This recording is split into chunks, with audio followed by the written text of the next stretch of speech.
Boa noite a todos. Boa noite. Hoje, exatamente 15 de julho de 2025, estamos nós reunidos para estudarmos a obra Missionários da Luz. E nós vamos fazer nossa prece de gratidão, que será feita pela nossa irmã Naí. Logo depois, a nossa querida Claudinha irá fazer a recapitulação do nosso último estudo. Vamos orar?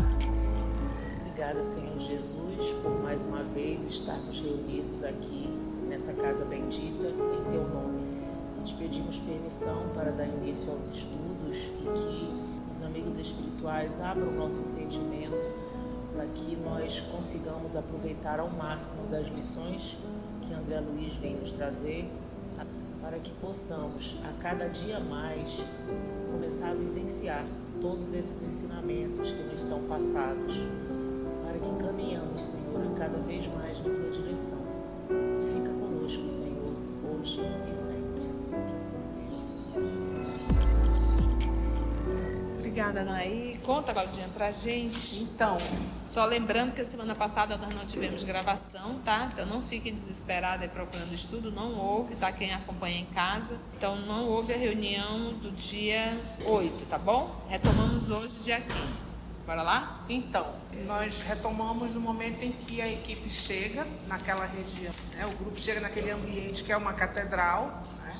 Que é uma construção antiga, que eles enxergam alguns sacerdotes com vestes negras, né? Alguém está no púlpito falando de um evangelho e de uma bem-aventurança muito particular, né? E é nesse momento que a gente retoma. E André, quando ele se depara com aquela cena, com aquela situação, ele fica assombrado de ver aquele grupo naquela situação. Dentro da igreja. Dentro da igreja, naquele tom sombrio, né?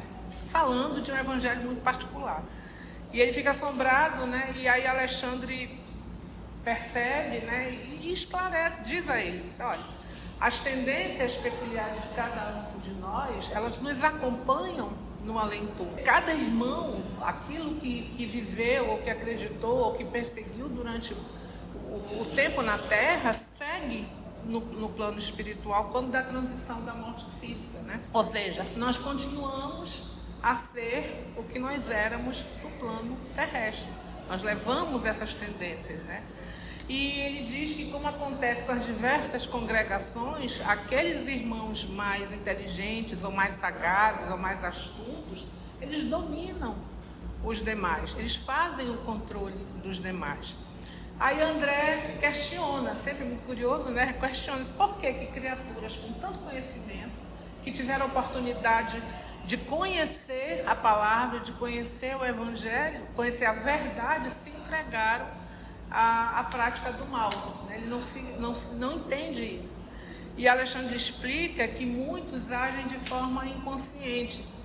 É como se eles não reconhecem o mal que eles estão fazendo a eles mesmos naquela situação.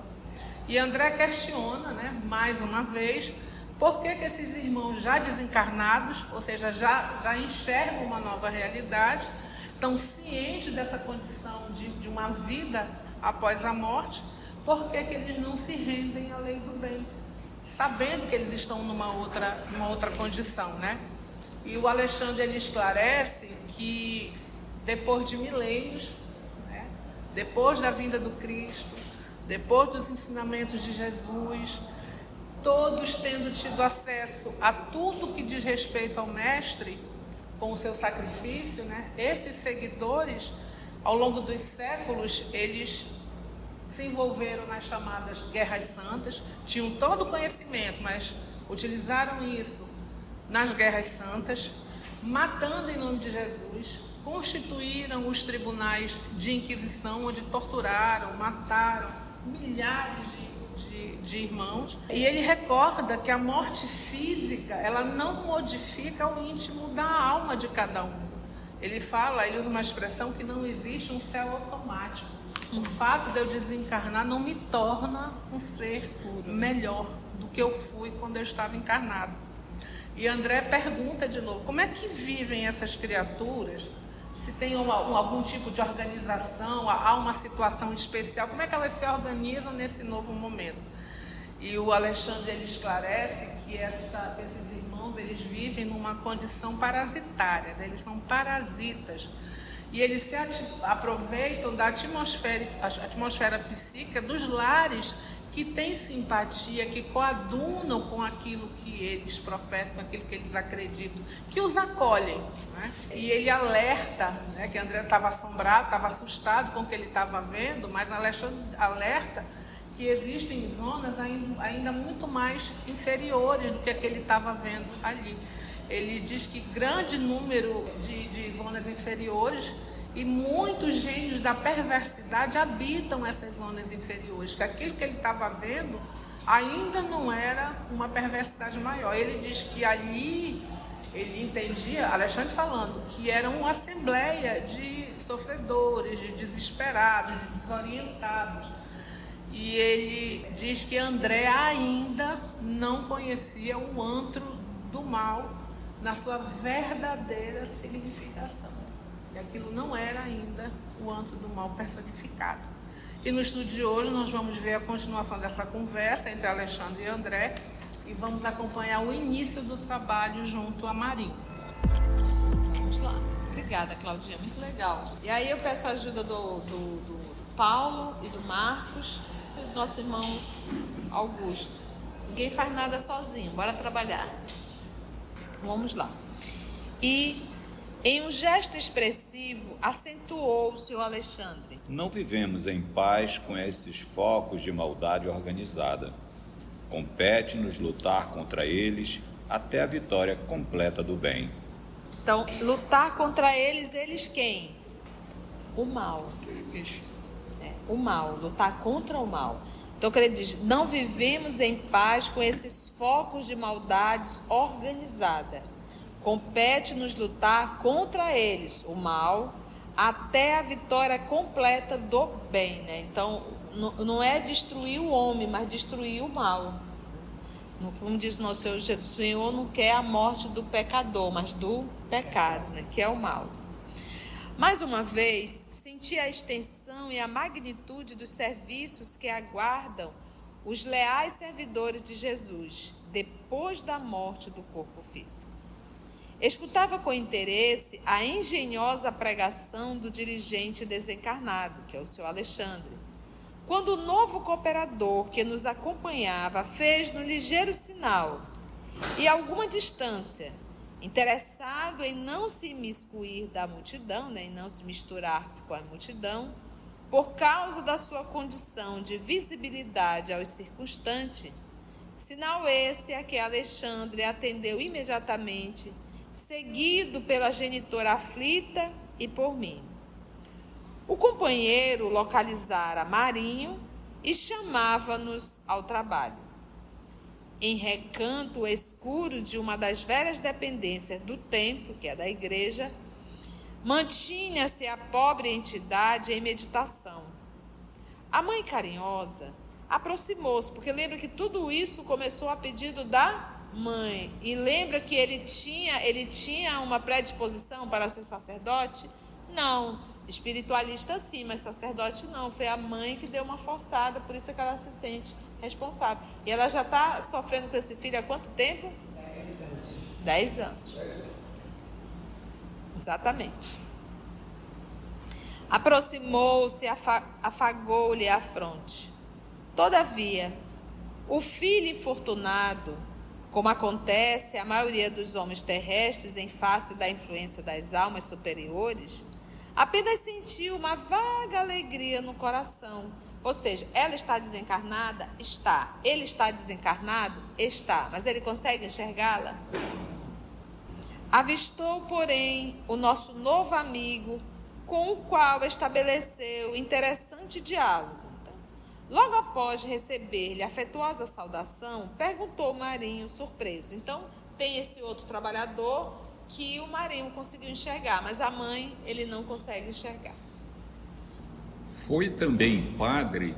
Respondeu Necésio com simpatia. Sim. Interrogou o Marinho, algo irônico, dando a entender que, por submissos, compreendia todos os colegas cultivadores da humildade evangélica E por lutadores, todos aqueles que, não encontrando a realidade espiritual, segundo as falsas promessas do culto exterior, se achavam entregues à faina, ou seja, ao trabalho, né, a faina ingrata de revolta e desesperação. Pertence aos submissos ou aos lutadores? É por isso esse comentário que o André Luiz fez, né? Interrogou Marinho algo irônico, né? Pertence aos submissos ou aos lutadores, né? Dando a entender, que estou repetindo, que por submissos compreendia todos os colegas cultivadores da humildade evangélica, esses seriam os submissos. E por lutadores, todos aqueles que, não encontrando a realidade espiritual, segundo as falsas promessas do culto exterior, se achavam entregues ao trabalho ingrato da revolta e da desesperação. No caso do Marinho, ele faz parte dos submissos ou dos lutadores? Dos lutadores. Então você vê, ele não coloca numa situação de maldade. Nós não somos os perversos, não. Ele coloca como lutadores. Respondeu Necésio com inteligência. Pertenço ao grupo da boa vontade. Respondeu Necésio com inteligência. Incapaz de perceber a nossa presença ao seu lado, Marinho fixou o nosso companheiro com sarcasmo e tristeza simultânea e perguntou Marinho: A que me procura? Explicou-se o interlocutor com emoção. Soube que você, meu amigo, experimenta certas dificuldades íntimas que também venho sofrendo. A dificuldade para conhecer o bem e o cansaço da permanência no mal, a necessidade de afeições e o tédio das companhias inferiores representaram para mim padecimentos enormes. Olha só, então aí quem está conversando com ele é o Necésio. E Necésio é quem? É um padre também, mas que está aliado a quem? Ele está junto com quem? Com Alexandre. Então é ele que está fazendo essa ponte aí com o Marinho. Então olha o que ele diz: soube que você, meu amigo, experimenta certas dificuldades íntimas que também venham sofrendo.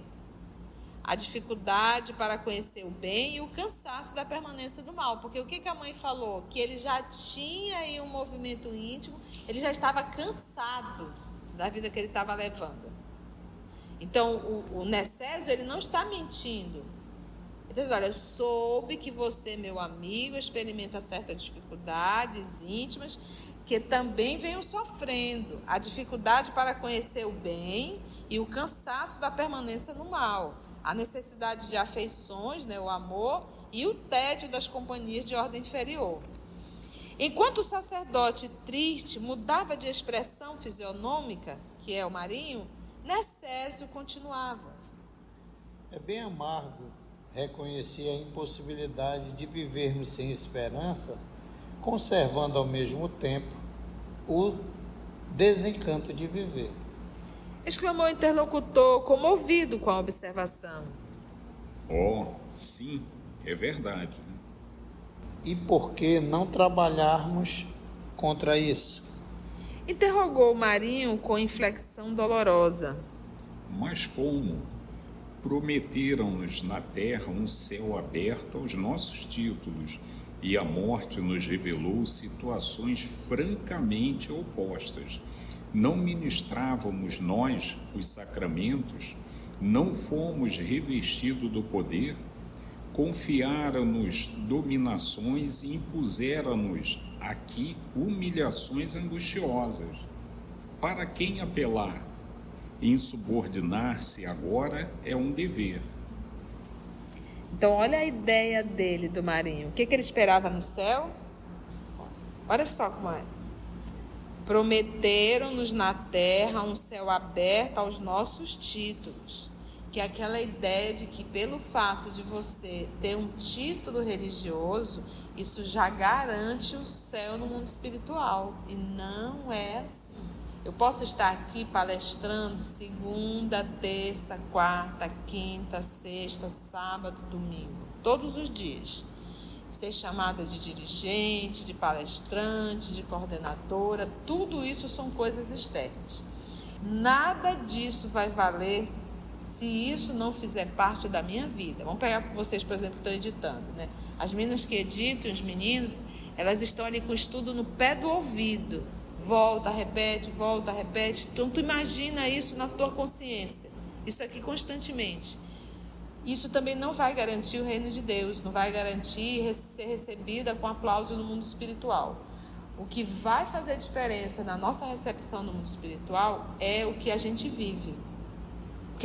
Muitas vezes isso daqui poderá até ser um motivo no mundo espiritual de maior dor, que é a consciência de culpa. Poxa, eu falava nisso, eu ensinava isso. Então a dor vai ser muito maior. E a dor do arrependimento, porque eu sabia tudo, eu ouvi tudo, mas eu não me esforcei para colocar isso em prática na minha vida. Então, o que caracteriza a minha recepção no mundo espiritual é justamente a minha mudança íntima. Se não houve mudança íntima, isso não vai nos garantir nada. Como também para o sacerdote. O fato do sacerdote ter o título, as pessoas olharem como se fosse alguém superior, né?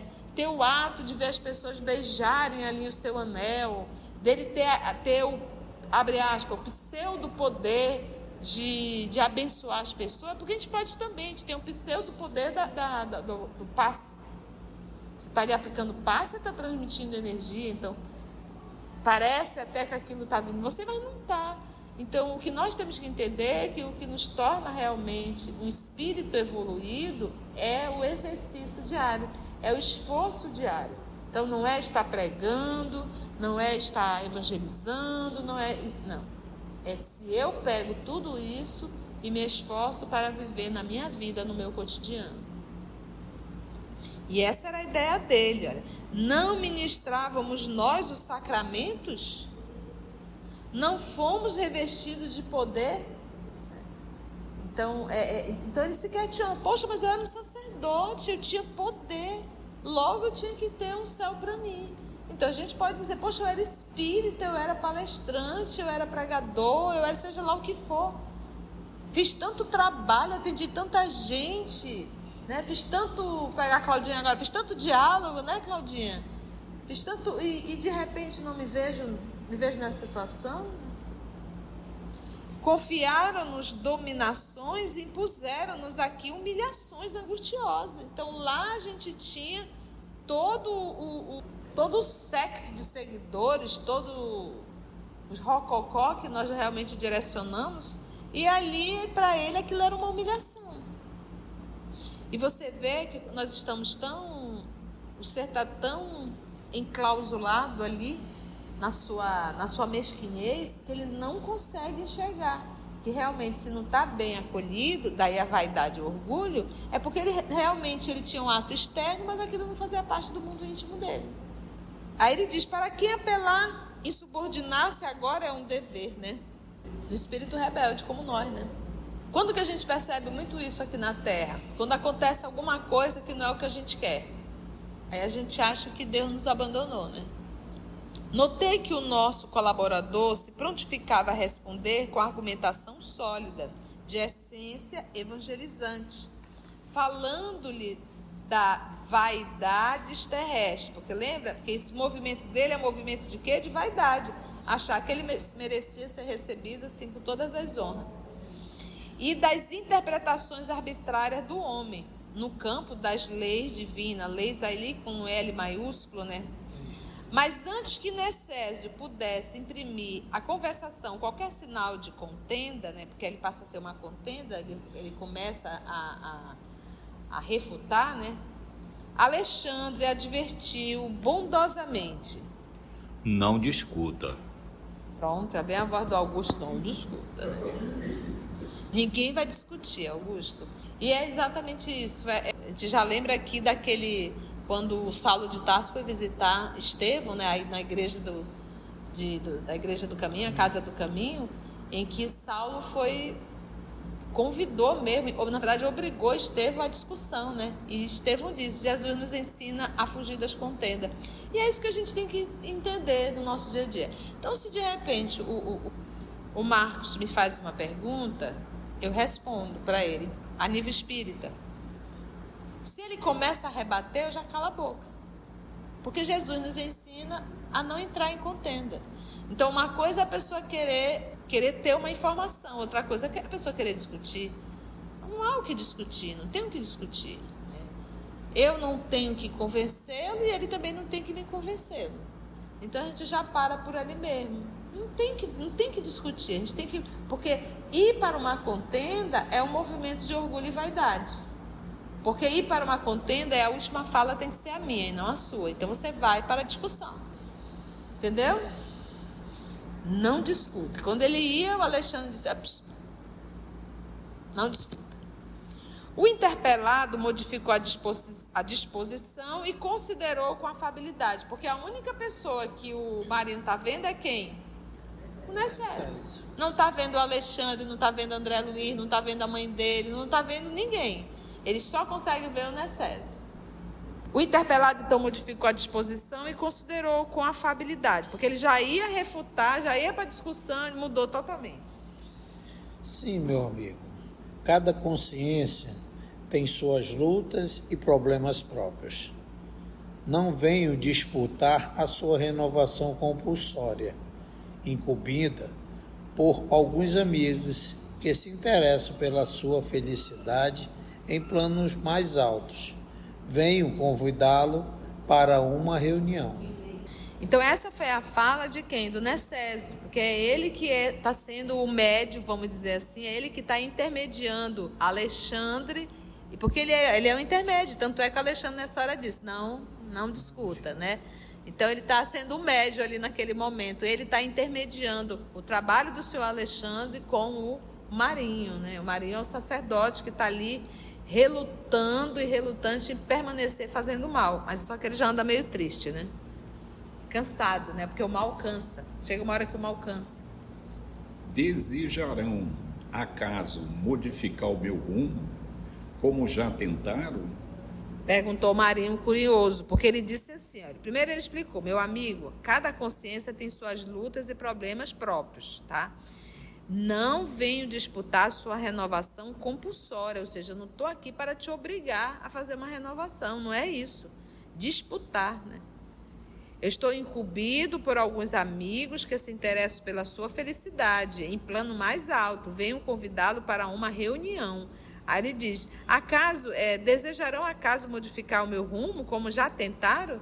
Não é a primeira vez que a espiritualidade tenta. Por quê? Porque a mãe dele tá tadinha. Né? Mãe é pro resto da vida, né? Não tem ex-mãe, né? Mesmo a gente desencarnando, elas estão ali lutando por cada uma de nós, né? Vamos lá. Aduziu Necésio decidido. Naturalmente, foram avisados do seu novo estado íntimo e talvez pretenda oferecer-lhes vantagens novas, quem sabe. Foram avisados do seu novo estado íntimo, né? Porque a mãezinha falou, olha, ele já está começando a cansar do mal, né? O interlocutor pensou alguns minutos e voltou a fazer indagações quanto aos seus prováveis benfeitores. O nosso companheiro, porém, informou com serenidade. De tempo para muitas elucidações. Creio que o amigo, como aconteceu comigo mesmo, lucrará muitíssimo. Entretanto, se deseja tentar uma solução para o seu caso, não podemos perder os minutos. Não dispomos de tempo para muito esclarecimento, não. Vai, né? Vamos logo. Via-se que Marinho penetrava o terreno obscuro da indecisão. Terreno obscuro, né? Então, quando a gente está ali na indecisão, vou, não for, mato, não mato, cedo, não cedo, né? Sigo Jesus, esse é o momento que ele chama de obscuro. É a dúvida, né? Porque, na verdade, isso é a dúvida. Penetrava o terreno obscuro da indecisão. No entanto, sua genitora, né, sua mãezinha desencarnada, enlaçou com mais carinho a pedir-lhe mentalmente que acompanhasse o mensageiro sem hesitação. Então, além da própria vontade do ser, a mãezinha envolveu aí com muito amor para que esse algo, lembra do que já tem lá o pouquinho da vontade que já tem dentro dele, então ela pegou isso daí e tenta nesse momento aproveitar para fazer um trabalho, para ver se ele muda, né? Impossibilitado de oferecer resistência àquela vigorosa imposição magnética do amor maternal, exclamou resoluto. Eu achei tão legal isso aqui, olha. Impossibilitado a pedir-lhe mentalmente que acompanhasse o mensageiro sem hesitação, né? Então, impossibilitado de oferecer resistência àquela vigorosa imposição magnética do amor, ou seja, não há quem resista ao amor materno. Ele coloca o termo impossibilitado. Nesse momento, ele não tinha como dizer, não, obedece, menino, tua mãe. Impossibilitado, né? A imposição magnética do amor maternal, exclamou ele resoluto. Vamo-nos. Necésio estendeu-lhe o braço de irmão e retiramo-nos apressadamente por uma das pequenas portas laterais. Ou seja, era necessária a presença da mãe? É por isso, gente, esses corações muito endurecidos, só um coração que muito ama. Só um coração que muito ama. Sem esse sentimento, vai não. E às vezes nós pegamos esses corações endurecidos como evangelizandos. Adultos, crianças, jovens. E se não tiver um dirigente que realiza um trabalho, não toca esse coração. Não vai tocar. As palavras do nosso Senhor não têm vida. Então, tia, tem que ser alguém puro para vir falar o evangelho? Não. Tem que ser alguém que esteja em luta constante para se tornar um ser humano melhor. Senão a gente não consegue fazer o trabalho. Será palavras mortas. Então é isso que a gente tem que entender nesse trabalho. Entendeu? Sem afeto, sem acolhimento. Sem amor. Sem amor. As palavras são secas, são intelectuais, são acadêmicas. A coisa mais fácil do mundo é dar aula. A coisa mais fácil do mundo é dar aula, vomitar conteúdo. Você basta tu estudar e reproduzir. Mas tocar o coração do outro, esse é o papel do verdadeiro evangelizador. Sentido. Quando a gente gosta de gente, que a gente olha para as pessoas, que a gente entende o trabalho do Cristo, porque não existe você ter técnica de acolhimento. Não existe. Não existe técnica para amar. Porque amar não é algo técnico. Por isso é que não dá para explicar o que é Deus, Por isso é que ele diz que nos falta um sentido. Porque não tem como explicar isso. Não existe técnica para isso. Vem cá, vou te ensinar. Vamos ensinar tecnicamente o acolhimento. Não dá. Não tem. Você precisa viver, você precisa acender essa luz, essa empatia, né? E essa empatia, ela passa pelo respeito em relação ao outro, né? Começar a entender que somos irmãos, todos nós somos filhos de Deus. Então, quando a gente começa a processar isso, aí o acolhimento ele é um processo natural. Quando eu sou indiferente com alguém dentro da casa espírita, é porque eu ainda não me despertei. E não adianta ensinar, essa pessoa não vai aprender, ela tem que despertar. Ela precisa desenvolver, acender a luz de Deus dentro. Nós precisamos acender a luz de Deus dentro de nós, que é aquilo que nosso Senhor Jesus nos convida a fazer e brilhar a vossa luz. Quando a gente lê a obra Boa Nova, a gente vê ali constantemente Humberto de Campos falar do olhar de Jesus. Então ele acolhia com o olhar. Então a gente acha que acolhimento é um jogo de palavras. Podem ser palavras, é ordem material. Acolhimento é de ordem espiritual. É coração, é sentimento. Não são palavras. Entende isso? E aí, em breves minutos, penetrávamos o conhecido recinto de orações e trabalhos espirituais. Observei que muitos servidores de nossa esfera mantinham-se de mãos dadas, formando extensa corrente protetora da mesa consagrada aos serviços da noite. O quadro era para mim uma novidade. Onde é que a gente para ali para ticar? É Alexandre. Porque é a fala do mentor espiritual, que é rico de informações. Aí a gente tem que ticar bem ticadinho, porque é muita informação. Mas aqui a leitura está correndo mais solto. Por quê? Porque nós temos aqui um diálogo, né? Ainda não entrou Alexandre. Alexandre está ali está intermediando, né? Está intermediando ali. Conduzindo, na verdade. Então ele diz, olha só, o quadro era para ele. Então o que os trabalhadores, os servidores da esfera espiritual fizeram? O que eles fizeram? Deram as mãos e fizeram uma corrente protetora ali, formando extensa corrente protetora da mesa consagrada aos serviços da noite.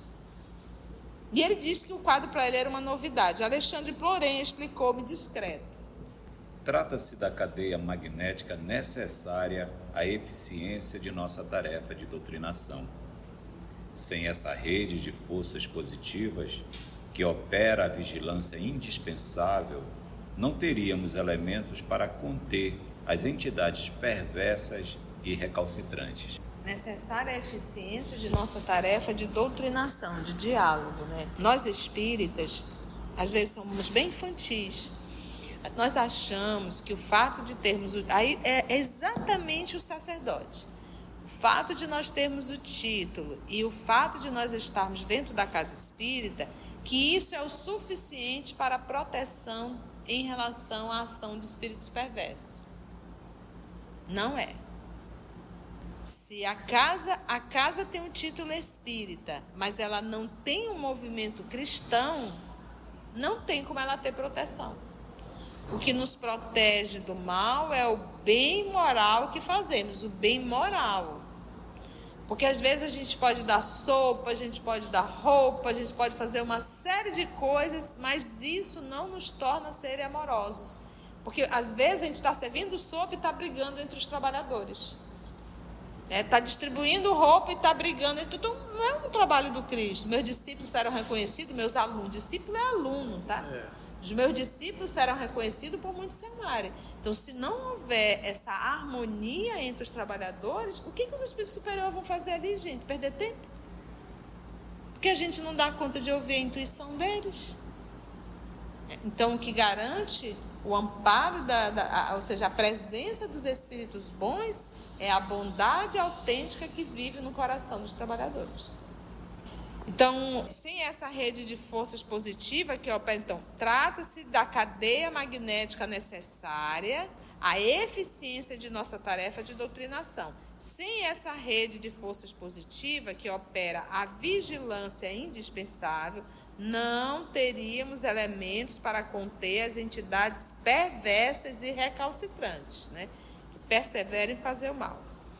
O instrutor, porém, fez-me perceber que a hora não comportava conversações e, auxiliando Necésio, localizou Marinho dentro do círculo magnético no qual, com surpresa, verifiquei a presença de vários desencarnados sofredores, trazidos por outros pequenos grupos de amigos espirituais e que, por sua vez, aguardavam a oportunidade de doutrinação. Então, trata-se então dessa cadeia magnética necessária. Então, aqui, a Claudinha está me lembrando, e a Rosiane, que é uma reunião mediúnica que vai acontecer no plano físico. O instrutor, porém, fez-me perceber que a hora não comportava, então, conversações e, auxiliando Necésio, localizou Marinho dentro do círculo magnético, no qual, com surpresa, verifiquei a presença de vários desencarnados sofredores que também foram levados,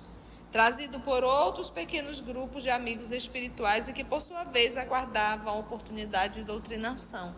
O Marinho está enxergando esses espíritos, essa corrente magnética, Nadia?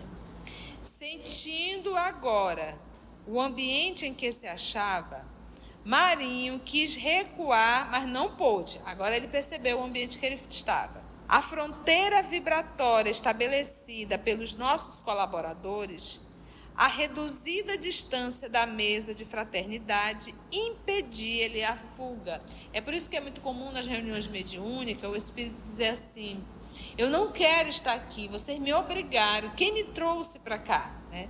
Então você vê que o Marinho, ele é um espírito que ele não quer se comunicar, e ele inclusive quis fugir, mas ele não está conseguindo. clamou revoltado. Isto é um logro. Ou seja, é um engano, né? Respondeu-lhe Necésio sem se alterar. Sossegue. Você conquistará grande alívio. Espere. Poderá desabafar suas mágoas e ouvir a palavra compassiva de um orientador cristão, ainda encarnado. E em seguida, quem sabe, talvez possa haver algum ente querido que se encontre em zonas mais altas à espera de seu fortalecimento e iluminação. Então ele diz assim, mas por quê? Por que o Alexandre não fala direto? Porque ele não enxerga. Tamanha a fixação mental dele de revolta. Ele está conseguindo enxergar o Necésio, que é um espírito que não é da hierarquia do seu Alexandre. E é interessante que ele não enxerga nem o André Luiz. Então eu vou chamar a Claudinha para explicar para a gente onde que está sendo essa reunião agora. Claudinha, explica aqui para a gente, por favor, para a gente recordar, né, quem é essa médium. O trabalho está sendo feito na Casa Espírita, onde Otávia, uma irmã encarnada, atua como médium e vem desde o capítulo anterior fazendo a mediação nessa interlocução. Então ela volta ao texto agora, auxiliando o processo de mediação com Marinho e Necésio na Casa Espírita. Na Casa Espírita, né? Agora é interessante que essa médium é aquela médium que o esposo é alcoólatra, né? Essa? Isso. Que ele a impede, que ele tenta impedir que ela vá ao trabalho na Casa Espírita. A tia dele chega, né? Uma tia dele é convocada e faz a conversa para que ela possa fazer o trabalho. Obrigada, filha da Maroca. O primeiro trabalho dela. Oi, Augusto. O primeiro trabalho dela, ela veio para ajudar naquele trabalhador da casa que tinha desencarnado, que o outro. Que a família pedia. Aliás, os trabalhadores da Casa Espírita pediam a vinda de Dionísio, que acabaram, eles nem acreditaram, né? Colocaram 1000 defeitos. Ok, muito bom recordar. Voltar um pouquinho no livro. Então, estamos nós no Centro Espírita. Diz ele assim, ó. Então, ele fala, espere, você poderá desabafar suas mágoas, porque para isso reunião de desobsessão, gente. E ouvir. Então, olha só que interessante. Então, no trabalho de desobsessão, é justamente para atender esses corações dolorosos, revoltados, sequiosos. E a gente vê algumas instituições tentando eliminar o trabalho de desobsessão. Não precisa fazer isso, não é mais dessa forma. Então a gente vê, eu sempre volto a repetir, os inimigos do espiritismo, eles estão dentro da Casa Espírita. O trabalho de desobsessão deve sim ser feito. O que nós devemos fazer é preparar melhor esses trabalhadores, realizando cursos de realmente estudos doutrinários do Livro dos Médiuns, do Livro dos Espíritos, que é para capacitar melhor essa pessoa.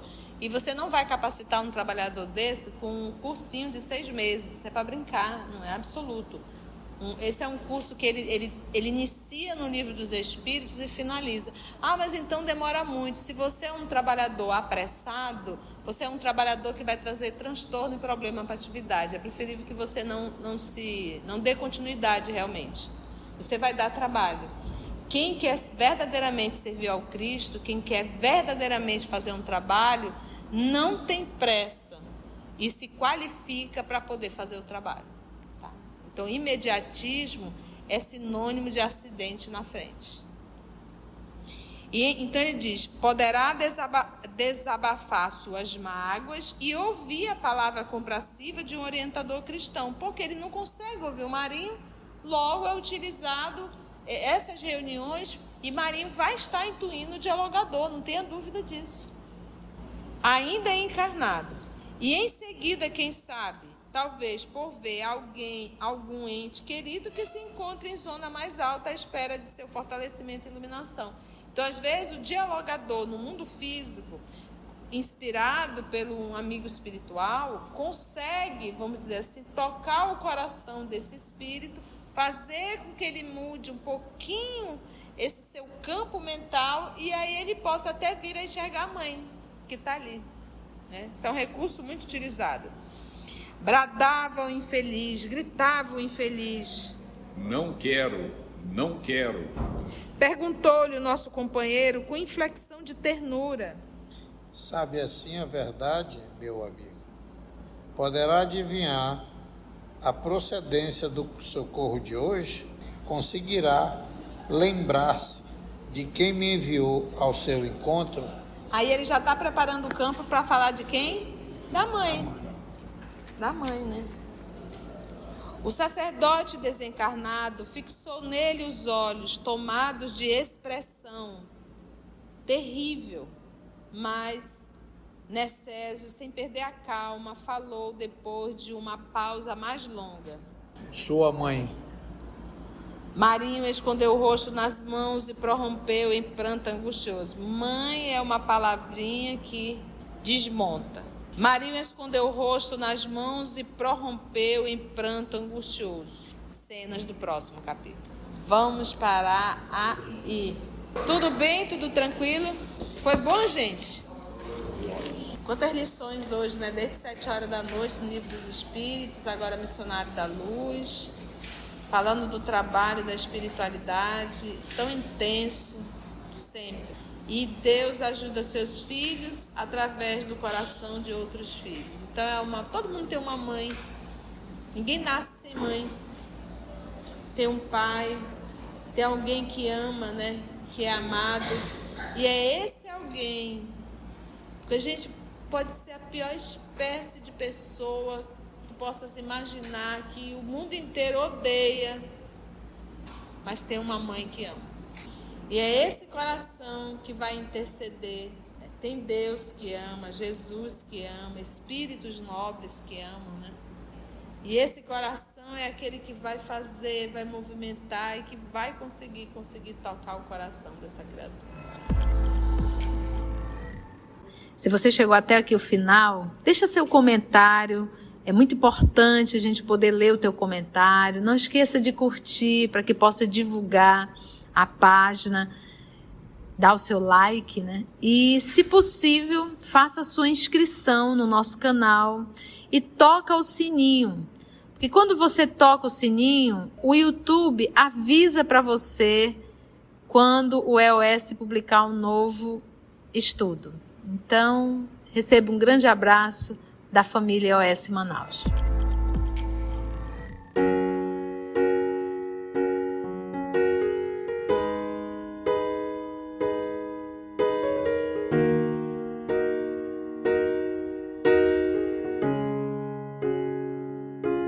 Antes de orarmos em agradecimento, vamos ouvir algumas considerações da tia que destacamos neste estudo para a reflexão dos ensinamentos. Vamos aos destaques da tia?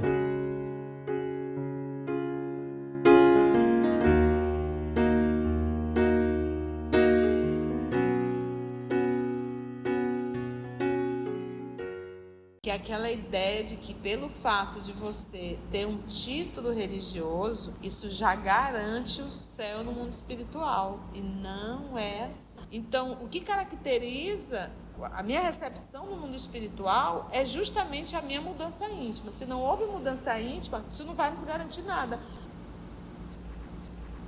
Você precisa viver, você precisa acender essa luz, essa empatia, né?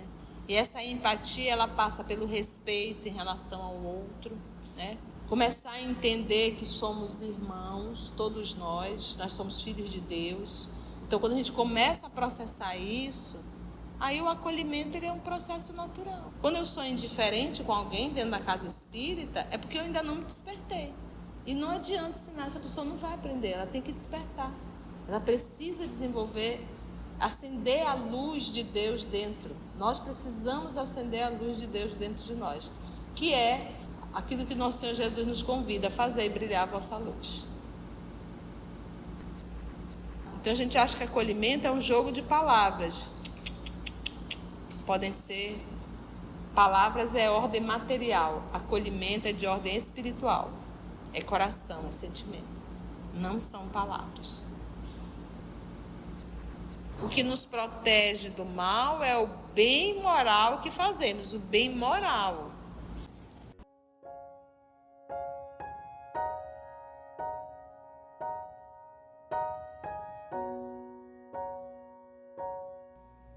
Assim, concluindo o nosso estudo de hoje e agradecendo o nosso Mestre Jesus por mais este momento de aprendizado, vamos orar?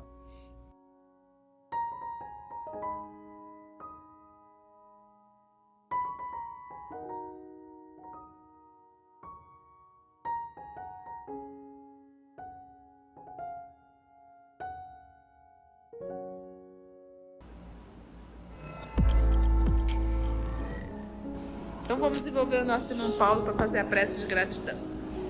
Então, pensando na figura do nosso Mestre Jesus, irradiando a sua luz sobre esse ambiente, sobre todos nós, falemos assim: Jesus de Nazaré, te agradecemos imensamente por essa oportunidade de estarmos aqui em aprendizado.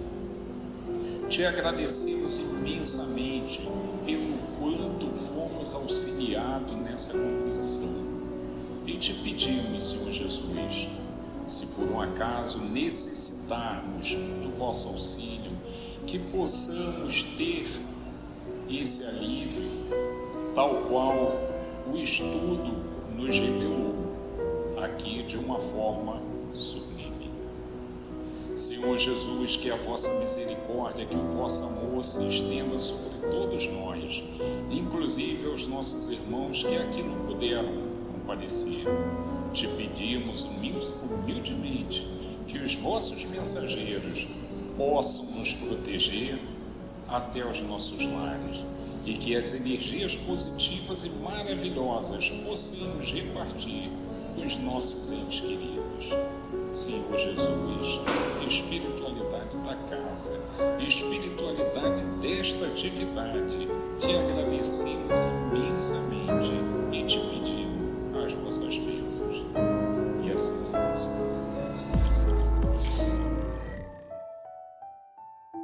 EOS Manaus. Estudando para servir ao Cristo. Visite nosso site em www.eosmanaus.org. No YouTube, procure o canal EOS Manaus. Participe do nosso grupo no Facebook. No Instagram somos @EOS Manaus. Escute e estude na Rádio Manaus de Estudos Espíritas. Estamos, também, em diversas plataformas de áudio. Procure EOS Manaus, no seu aplicativo preferido. EOS Manaus. Estudando para servir ao Cristo.